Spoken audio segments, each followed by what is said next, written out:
On April 16, 1919, the German Admiralty was instructed to create the Provisional Reichsmarine, and only several months later, the scuttling of the High Seas Fleet took place.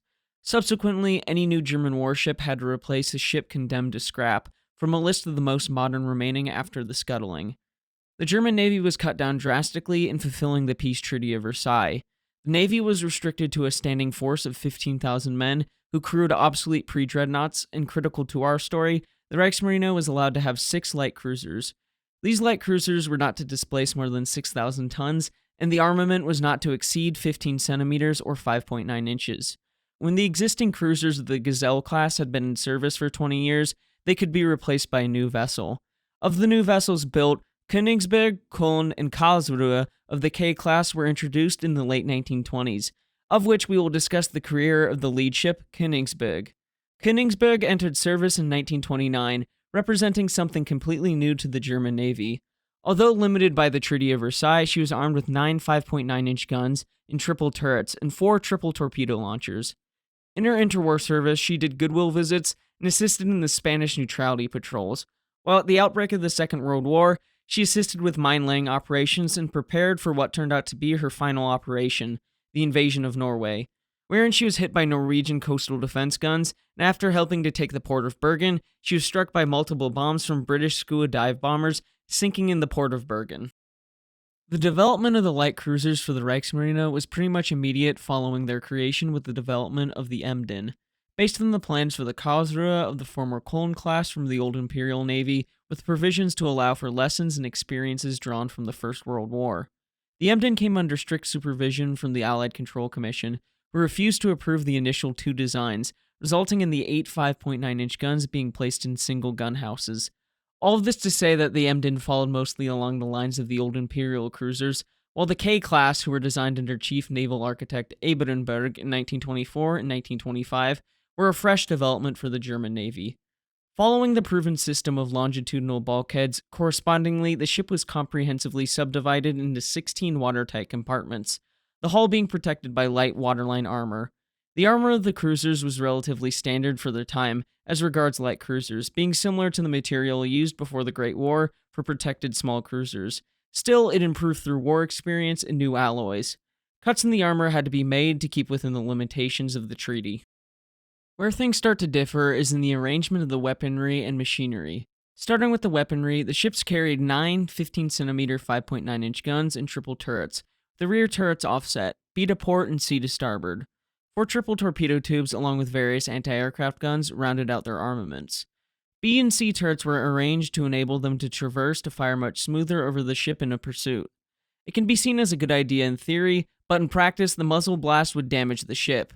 These arrangements had never before been seen on a German vessel. While the machinery consisted of 6 oil-fired Schultz-Thornycroft double-ended water tube boilers and 4 boiler rooms, which provided steam for 2 turbines that drove 2 shafts. In addition, the vessels were equipped with a cruising diesel engine with turbines for the diesel. Using their full power, the ships could achieve 32 knots. Their machinery again differed from previous German designs, namely Emden. Their engine rooms were uncomplicated and generally reliable. However, because of the limitations, the machinery took up half of the 16 compartments, spreading it over a greater area than normal. Another change in these ships was the beam-to-length ratio, in layman's terms, the measurement of how slim a ship is, which in the K-class was 11 to 12, having a long flat aftership with an inclined stern. This is an important aspect of the ship, which we will discuss in a minute. All of this firepower and machinery had to fit onto a vessel that weighed ostensibly 6,000 tons. Because of that, weight-saving measures had to be undertaken, namely 85% of the hulls were welded, and light metals were used wherever possible. These efforts to save weight and keep the ships within treaty limitations resulted in the sides, decks, bulkheads, and frames of the 3 ships being rather thin. Fractures and tears occurred amidships when going through rough seas or when the guns were fired. These problems were not solved by the time the final 2 German light cruisers entered service.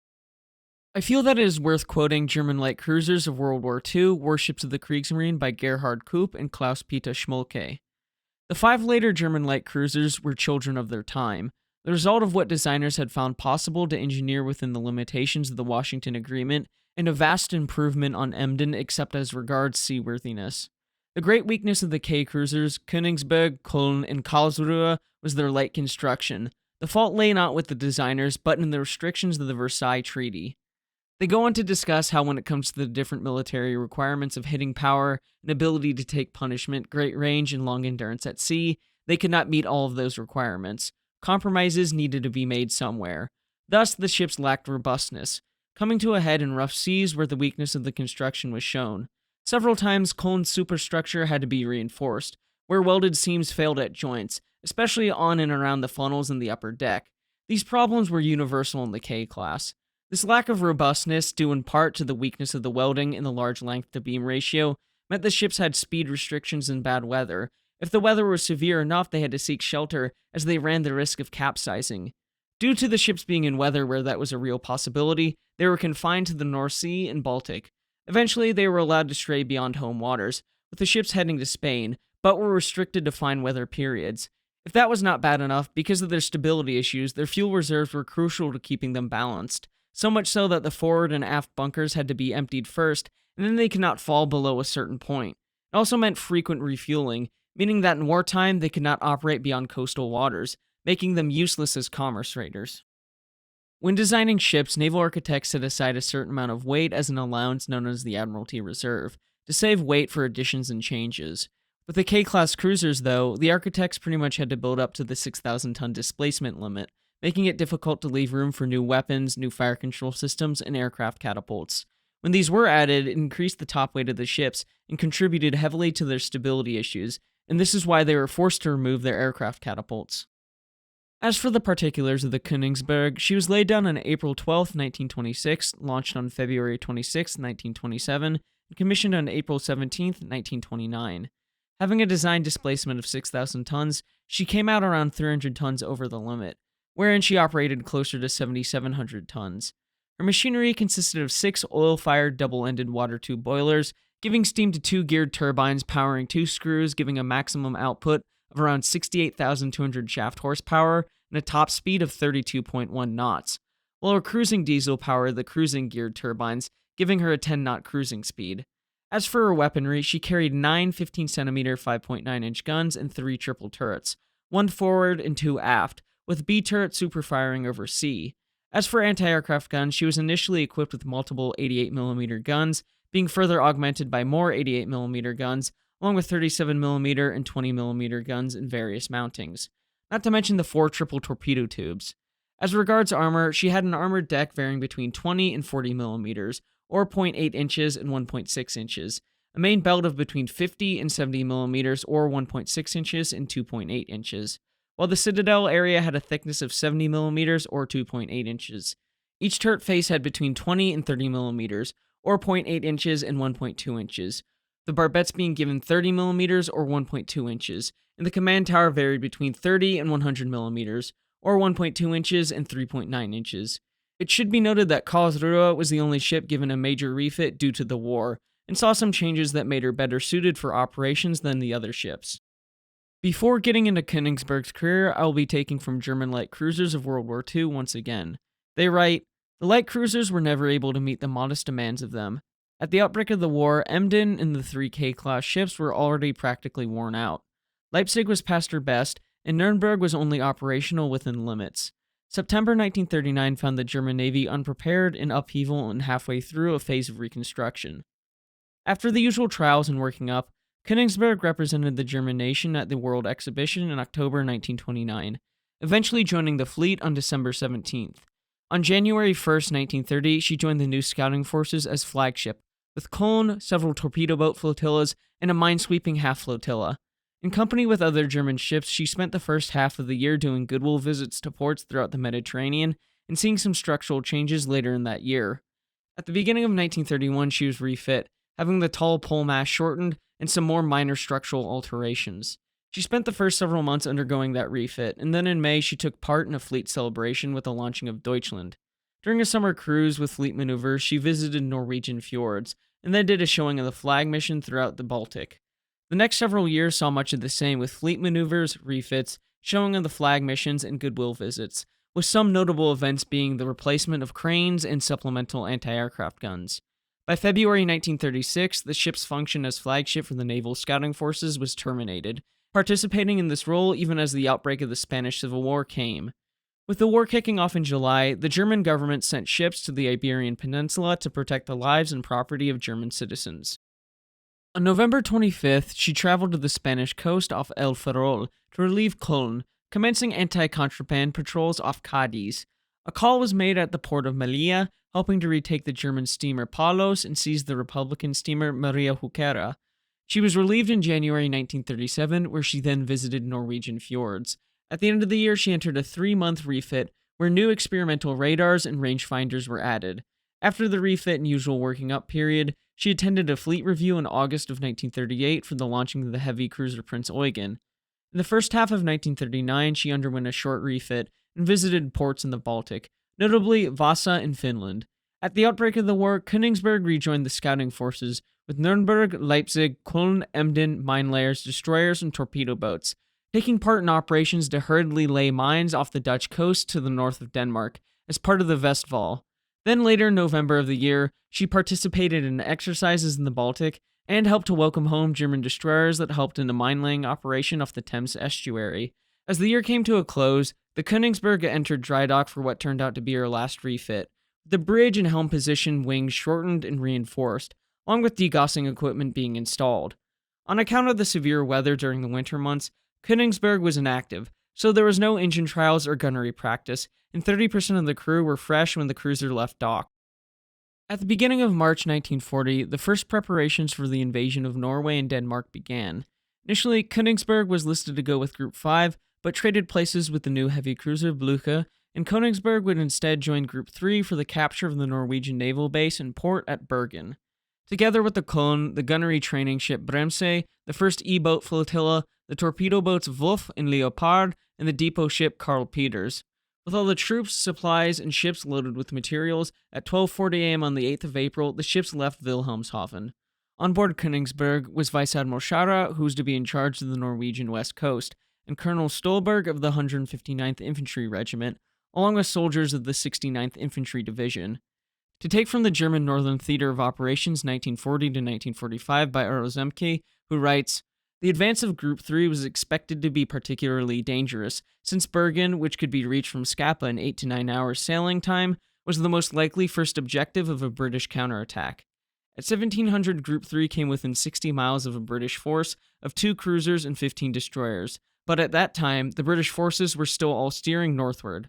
But everything went off without a hitch. With successful Luftwaffe cover and anti-submarine patrols, later in the day, E-boats coming up from Helgoland took station in the formation, and upon approaching Norwegian waters, a white ensign was hoisted as a ruse to deceive Norwegian defenders.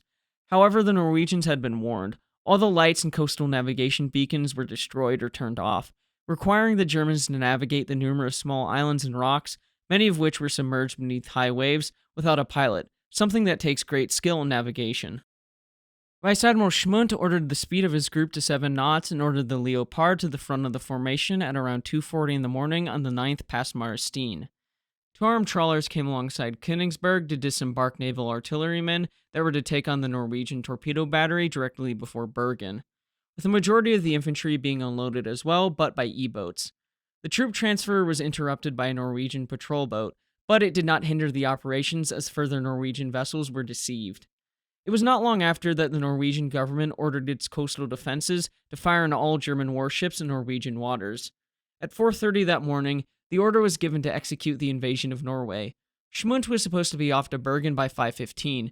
Instead, he decided to wait as a result of the resistance Group 5 faced in Oslo Fjord. Kullen was the first to set off to Bergen in company with both Wolf and Leopard. The Kvaven battery was still intact, and the Kullen was caught in the searchlights of the battery and began taking fire from the 8-inch gun battery. She was not hit and made the run through the gauntlet to disembark her troops in the harbor. Soon Bremse and Karl Peters followed. Both took hits, resulting in casualties. Finally, after working up to 22 knots, Königsberg began to make her way through the fjord. As she rounded the Haas Bend, she took a hit and began responding in kind. The shell penetrated a starboard compartment, boring a nearly 14-inch wide hole above the waterline, exploding in the adjacent compartments, causing substantial damage to the engine rooms, with fires and flooding. Casualties were low with this first hit, and because the Norwegians were occupied with several targets during this time, the Germans tried to get a beat on the Norwegian position as it was well masked on the dark cliff sides. The short pause ended when a second shell struck the stern of the ship near a pair of 37mm anti-aircraft guns, killing or wounding 20 of the crew. Shortly after came the third hit, passing through the afterdeck and exploding on the starboard compartment mess deck. There's some evidence to suggest that the second and third hits were the same shell that had split when it struck the deck. Whatever the case may be, it was not good for the ship, causing further damage to engine rooms with flooding. The Königsberg made it to the fjord next to Bergen at 22 knots and took up station behind her sister ship, and continued firing on the battery as temporary repairs were carried out on the ship. Attempts to repair the ship were hindered by flooding in the boiler rooms, making it difficult to restore steam. The cruiser slowly drifted through the harbor as they could not anchor due to the power loss. Eventually, they succeeded, and unfortunately for the ship, her stern was caught in a tidal stream and collided with a Swedish steamer. As this happened, another battery began straddling her with 8-inch shells. Soon, the battery was silenced by the bombers overhead, being captured later by army units. By 5 p.m., the city had been captured, and Schmutt held a conference where the return of the ships to Germany was discussed. 2 ships were not seaworthy enough to make it, the Bremse and the Königsberg. The 2 were detached to stay in the area as floating batteries to oppose the expected British landings. At that time, a powerful British force was being engaged by aircraft that had hit battleships and cruisers, sinking the destroyer Gurkha. During the evening hours, as Königsberg came under fire from light weapons, a mechanical inspection by the group engineer showed that Königsberg could be made ready to sail. She would just need another 24 hours in Bergen for repairs. Just as that was finishing up, Wellington bombers came overhead and began bombing the ships, with bombs falling within 50 meters of the ship. Moving to a better location to train her guns at the entrance of the harbor, the engine room personnel worked to get the ship restored to a somewhat working order, as the rest of the remaining crew slept at their battle stations. This was to be their last night on the ill-fated cruiser, as she met her end the following day. As the dawn broke on April 10, 1940, a British reconnaissance aircraft was spotted overhead, and at 8 a.m. a strike force of 15 Skua dive bombers came to Bergen, each carrying a 1,000-pound bomb. Königsberg became a target for the aircraft as they managed to weave their way through the anti-aircraft defenses and score at least 3 direct hits and 3 near misses on the cruiser. The bombs left the ship crippled, causing fires, further destroying the engine and boiler rooms, and causing a list to port. After assuming her list, the order to abandon ship was given, with the crew taking off the wounded and dead, along with anything of value topside. Due to the electrical failures on board, the fire, which had turned into an inferno, could not be put out through the firefighting equipment, and attempts to use hand extinguishers and other means proved futile. As the company left the ship, they flooded the magazines to prevent a catastrophic explosion. As the list continued to worsen, Königsberg finally sank with her flag flying at 10:51 a.m. The ship was gradually righted and scrapped over the coming years. To finish up, I would like to reread the first quote from German light cruisers of World War II.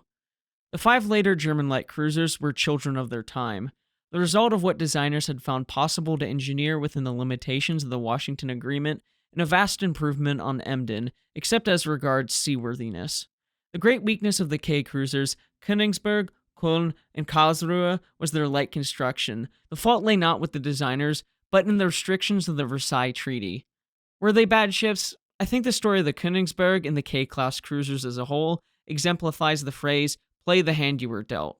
They certainly had their faults, and their design was limited by the terms of the treaty. Nevertheless, in combat, Königsberg was able to take a beating and remain afloat. The hits she sustained from the bombs were certainly powerful enough to sink any other vessel. Anyway, please remember to like and subscribe as it'll help the channel to grow. And until next time, my friends, good luck this week.